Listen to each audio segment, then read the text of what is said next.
आज सब इकट्ठा क्यों है? एक ये बात समझ में आई, सतयुग त्रेता द्वापर बीत चुका है, कलयुग का प्रारंभ होने वाला है। जो अन्य युगों में तो कलयुग में होता है, उसका उद्धार के लिए क्या किया जाए? बस यही सेम प्रश्न नारद जी ने भगवान नारायण से किया। बोले नारद जी को क्या आन पड़ी? नारद जी थोड़ी ना परिवार बाल बच्चे हैं, उनको क्या आन पड़ी है सब?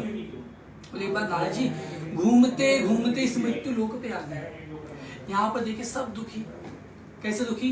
कोई तन दुखी, कोई मन दुखी, धन बिन रहते उदार,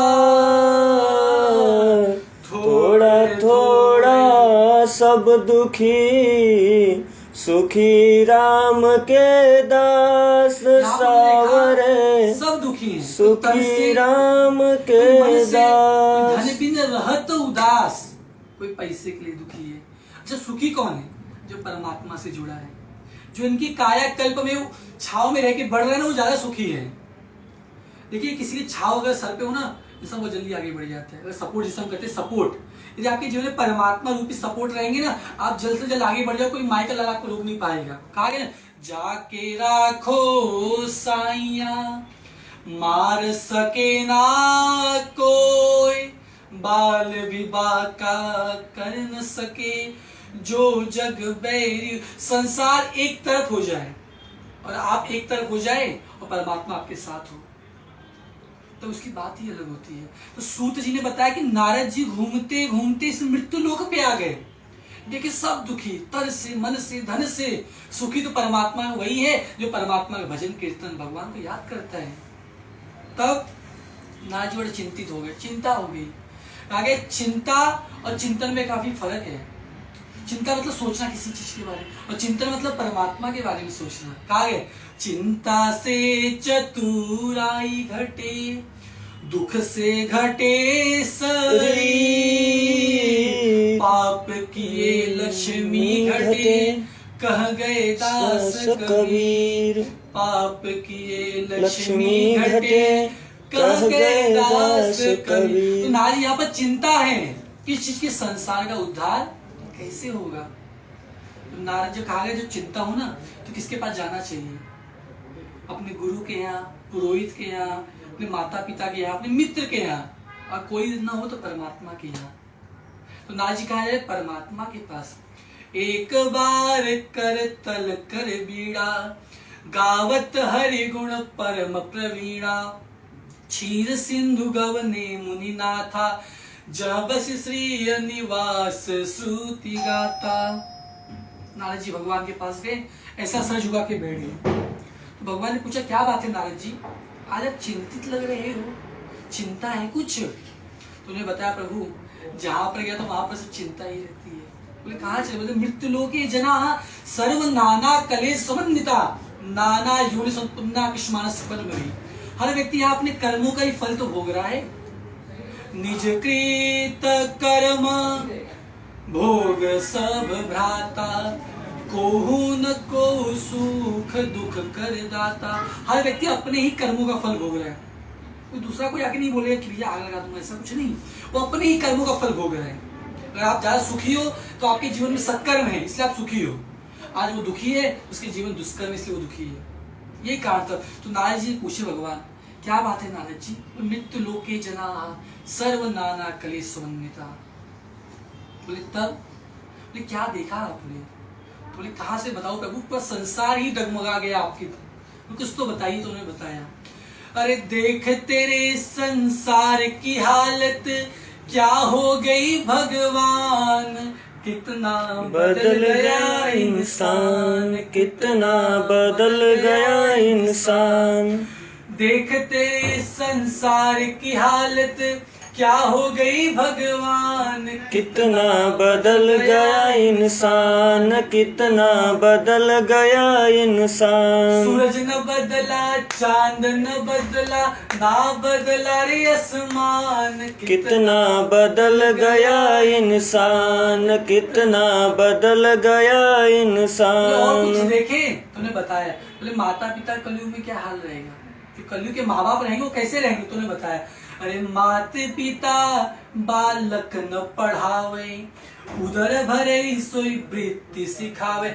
जो कलयुग के माँ बाप रहेंगे अपने बच्चों को सिर्फ अंग्रेजी पढ़ाएंगे, संस्कार नहीं पढ़ाएंगे, वेद पुराण की बातें नहीं पढ़ाएंगे। वो पढ़ाएंगे बेटा तुझे कमाना है, डॉक्टर बनना है। ये नहीं बोलेंगे बेटा तुझे भगवान से भी जुड़ना है, यहाँ भी है तो वहां भी जाना है। सत्यता बताएंगे नहीं। सिर्फ क्या करेंगे, पढ़ी के अंग्रेजी कहाएंगे साहब, होटल में मदपान करेंगे। ज्यादा पढ़ लिख लेंगे ना तो अपने बड़ों का अपमान करना शुरू कर देंगे। अब बोलेंगे अरे तू तो अंगूठा छाप, मैं पिछड़ी, घमंड, अहंकार, मैं तो वेल एजुकेटेड हूँ और ये अंगूठा छाप, इनका पैर छू में, ये आ जाता है सम्मान अम्मान जो भी आ जाता है उनके अंदर। तब जो कलयुग के माँ बाप अपने बच्चों से अंग्रेजी सिखाएंगे, संस्कार नहीं सिखाएंगे। मतलब बच्चों का क्या हाल है कलयुग में, माँ बाप की बात हो गई, बच्चों का आपने क्या लिखा, उन्हें बताया ससुरारी पियारी लगी जब ते, रिपु रूप कुटुंब भये तब ते।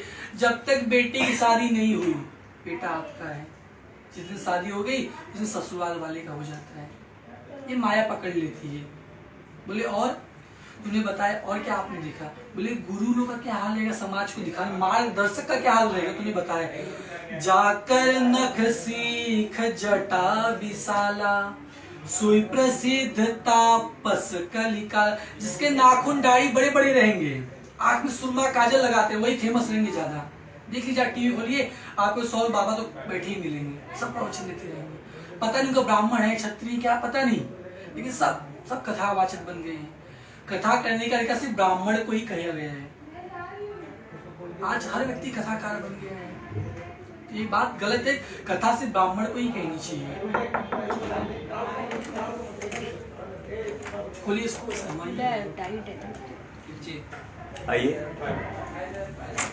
तो भगवत कृपा से बोले और क्या आपने लिखा, बोले समाज का क्या हाल रहेगा, लोगों का लोगों से क्या मेल जोल रहे, तूने बताया अरे स्वार्थ लाई करे सब प्रीति, सुर नार मुनि सब ही काय रीति। यदि व्यक्ति से जुड़ेगा ना उसका कुछ ना कुछ स्वार्थ होगा, अदरवाइज कुछ जुड़ेगा नहीं। वो पुराना परंपरा सब खत्म होते जाएगा।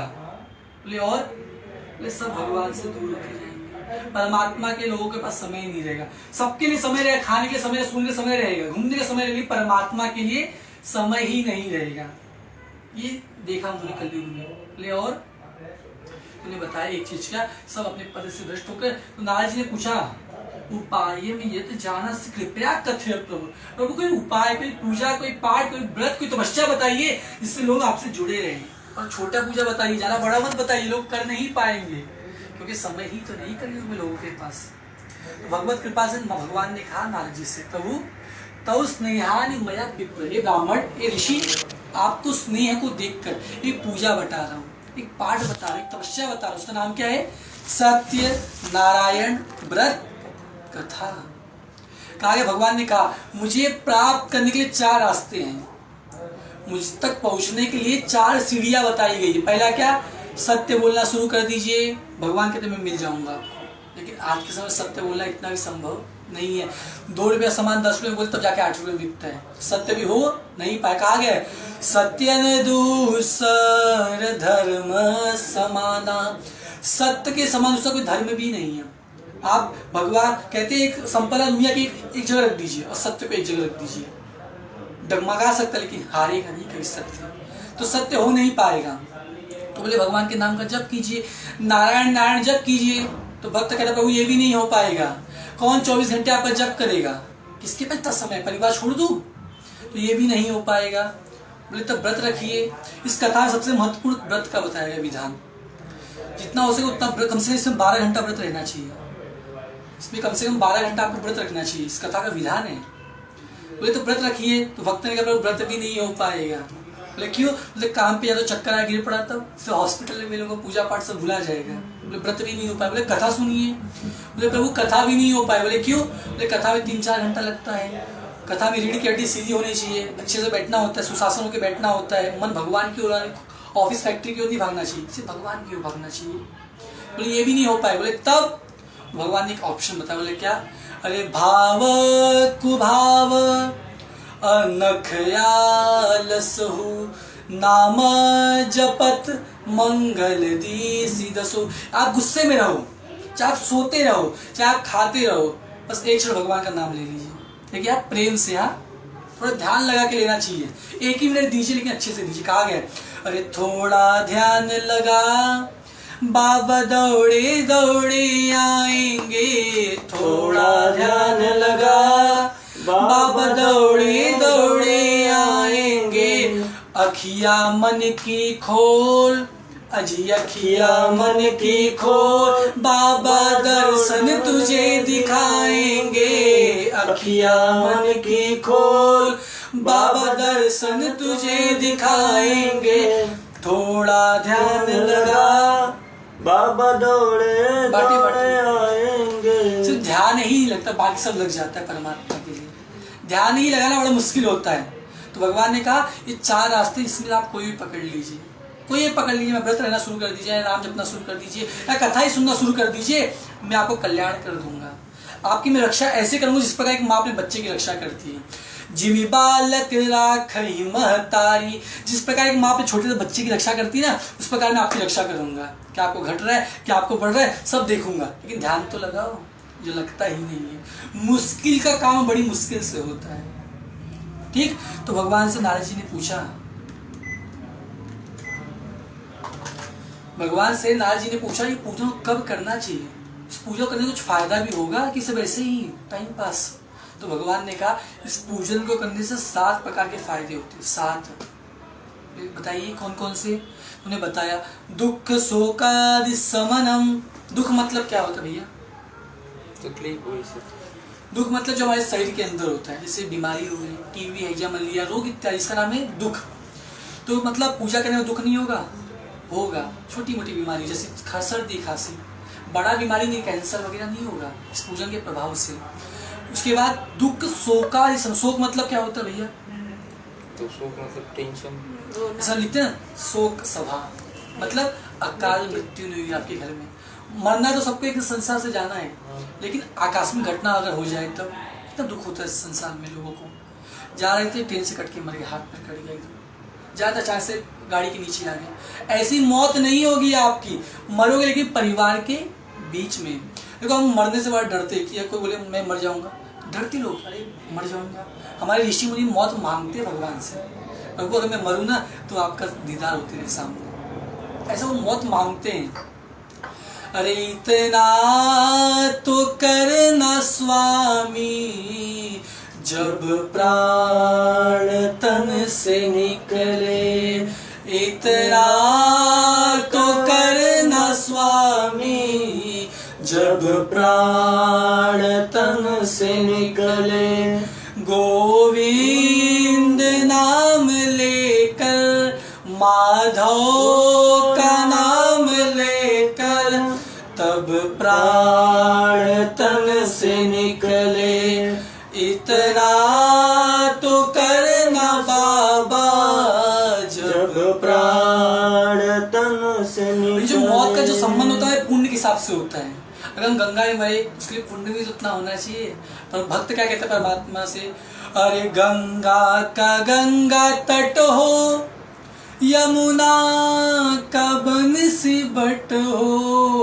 गंगा का यमुना तट हो, यमुना का बंसी बट हो। मेरा सावला निकट हो, जब प्राण तन से निकले।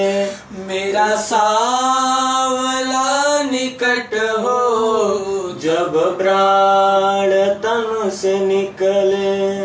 इतना तो करना स्वामी, जब प्राण तन से निकले। हम मौत से डरते हैं, वो मौत को मांगते हैं। वो श्रेष्ठ है कि हम श्रेष्ठ हैं। वो माया से भागते हैं, हम माया के पीछे आते हैं। हम डेली सोचते सिद्धि में पहुंचे भगवान 1 BHK हो जाता है, 2 BHK हो जाता है, 3 BHK होता है। परमात्मा से मांगते हैं डेली। और ऋषि मुनि क्या मानते हैं, प्रभु अगर मरूंगा तो आपका दीदार हो जाए। हम सुबह उठते डेली, नहाते होते हैं, जाके आईने से खड़े को देखते अपना चेहरा कितने अच्छे दिख रहे हैं। ऐसा नहीं करना चाहिए। किसको देखना है तो पहले भगवान को देखिए। कहा गया ये अगर आंखें लालाई तो उसे परमात्मा के लिए। कहा गया अरे अखिया हरि दर्शन की प्यासी हे अखिया, हरि दर्शन की प्यास हो तो किसकी? परमात्मा के दर्शन की, भगवान के कथा की। भगवान कहते हैं कान मिला है ना तो कान का सदुपयोग कीजिए, आज में दर्शन कीजिए, पैर से तीर्थ कीजिए, नहीं तो ये एक दिन नष्ट हो जाए एक दिन। तो परमात्मा के पास पूछोगे, परमात्मा पूछे क्या किया जीवन भर? बोले सिर्फ पैसा पैसा पैसा। बोले क्या भजन किया? बोले प्रभु समय ही नहीं मिला। ये जवाब दोगे तो परमात्मा बोले जा फिर से कमा पैसा। अरे मुझ तक पहुंचना है तो पुण्य कीजिए, भजन कीजिए, भाव कीजिए। और इतना भी सरल नहीं है भजन भाव करना, इनकी पर जब कृपा होती तभी आप पूजा पाठ कर पाओगे। कहा गया बिनु हरि कृपा भजन नहीं होई। भगवान की कृपा के बिना पूजा पाठ संभव नहीं है। यदि आप कर रहे हो तो आपकी बड़ी कृपा है भगवान के ऊपर। भगवान जब कृपा करते तभी इंसान इस कार्य में बढ़ता है। और जब ऊपर से भगवान का कथा सुनने का मौका मिलता है हमको, तब हमारे जीवन में शोक खत्म हो जाए। शोक मतलब अकाल मृत्यु नहीं होगा, परिवार खानदान में जल के कोई नहीं मरेगा ऐसा। बोले और क्या फायदा हुआ इस पूजन करने से? दुख शोका इस समय धन धान्य प्रवर्धन। धन मतलब